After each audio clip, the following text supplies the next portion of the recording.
Now here's another question like unto the last one. How does one put on the whole armor of God and cast down every imagination that exalteth itself against the knowledge of God?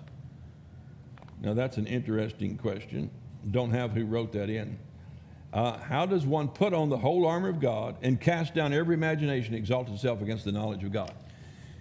Dear person who wrote this, you are conflating two different realities in two different passages that are not related in any way whatsoever. You're doing that because you've misappropriated the passage I'm about to read. You misunderstand it. Okay, let's clear up this passage about casting down imaginations and every high thing that exalts itself against the knowledge of God. That's not about devils. It's not about you besieging the devils. It's not about you bringing down the strongholds of the devils. That's not what that's about. I know it's understood that way. You had it preached to you that way, but that's not what the Bible teaches. That's not the context. I've told you over and over again, when you read the Bible, read it in context. Don't pull a passage out and just, that's what CNN does. Takes a single phrase or something somebody says and turn it into a big argument.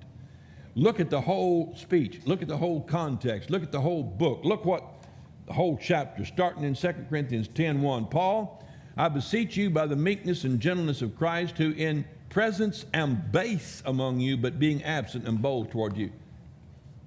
Now that's a strange thing to say about yourself. Paul said, I'm beseeching you as one that when I'm present among you, I am a base. But when I'm away from you and I'm writing, then I'm bold. That's sort of demeaning, isn't it? You know what he's doing right there? He's being sarcastic.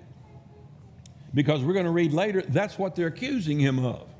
And he's telling them that the opposite is actually true. So they're accusing him of, they say, yeah, that Apostle Paul, when he's here teaching, he's just a little old mealy guy, can't hardly talk. He's sickly all the time. He's weak, got those runny eyes and stuff.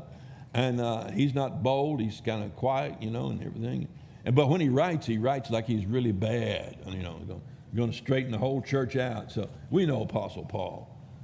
Paul said there were some of them that were preaching the gospel for contention's sake, hoping to add affliction to his bonds. In other words, they were trying to get converts so Paul would lose some of them and make him feel bad. That was low down there. There was somebody devil-possessed in that church. He said, I beseech you that I may not be bold when I am present, with that confidence wherewith I think to be bold against some, which think of us as if we walk according to the flesh. Now he's threatening is what he's doing there. He's threatening to be bold when he comes. For though we walk in the flesh, we do not war after the flesh. For the weapons of our warfare are not carnal, but mighty through God to the pulling down of strongholds. Now what are these? Has he changed the subject suddenly? Has he started talking about attacking the devil? Casting down, and I'm skipping any passages, casting down imaginations and every high thing that exalteth itself against the knowledge of God, and bringing into captivity every thought to the obedience of Christ.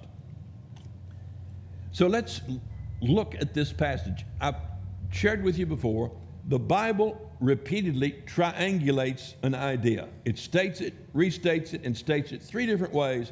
So coming at it at three different angles, there's no question about what he's saying. It makes it easy to translate into any language. The language may have difficulty conveying it one phrase or difficulty conveying it with another phrase, but after three phrases said three different ways, the meaning is quite clear. Casting down imaginations, that's one. And every high thing that exalts itself against the knowledge of God. So the imaginations are the imaginations of his detractors. The imagination of those who accuse him of being bold when he writes, but mealy when he's in their presence. He said, cast down those imaginations and every high thing that exalts itself against the knowledge of God. He came with the knowledge of God, and bringing into captivity every thought to the obedience of Christ. So from that angle, you see, he said, having a readiness, the next verse, to revenge all disobedience. He's talking about revenging the disobedience of those in the church. He said, I am ready to come and revenge that. I'm ready to come and tear down your imaginations. I'm ready to come and tear down your strongholds and bring every thought into captivity to the obedience of Christ, to this gospel which I'm preaching. Paul was not talking about the devil here. No, I'm talking about battling with the devil. He's battling with these people in the church. Now, what I'm telling you is going to be confirmed in the following passages. So doubt me if you will, but keep listening. Do ye look on things after the outward appearance? So they criticized Paul for his outward appearance. Probably Paul was not a dynamic, great speaker. And God doesn't always use people like that. Sometimes he uses very plain people. If any man trust to himself that he is Christ, belongs to Christ, let him of himself think this again. He said, these people criticize me. They think they're Christ. Let them think again. He's kind of ticked right here. That as he is Christ, even so are we Christ. So you think you're Christ? He said, we are.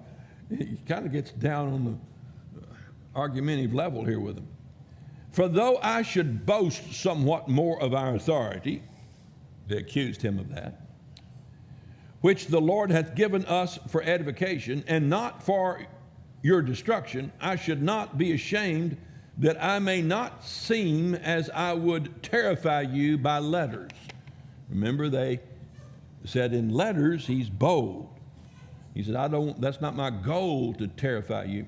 For his letters, say they, are weighty and powerful, but his bodily presence is weak and his speech contemptible. So that's what they were saying about him. He's answering that charge. He's a long distance. He's telling the church they got a problem, they need to clean it up. If you read the whole book of Corinthians, you see that. That's what the whole book is about, problems that they had, and he's cleaning them up. One of the problems was they were jabbering in tongues and letting women speak in tongues and letting women speak in the church and taking the Lord's table improperly. And some were sick, weak, and some had died. I mean, it was a whole bunch of problems there in the church. Some were prophesying out of order. So he said, they say that I'm bold when I write a letter, like 1 Corinthians, but when I'm present, I'm contemptible in my speech. Let such a one think this, that such as we are in word by letters when we are absent, such will we be also indeed when we are present.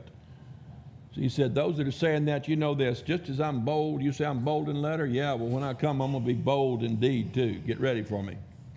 For we dare not make ourselves of the number or compare ourselves by some, like you, that commend themselves, but they measuring themselves by themselves are not wise. They comparing themselves among themselves are not wise.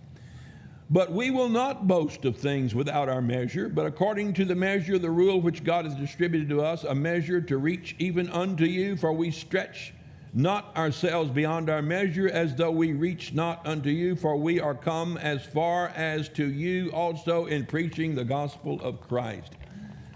So here's these three verses right in the middle of all of this discussion.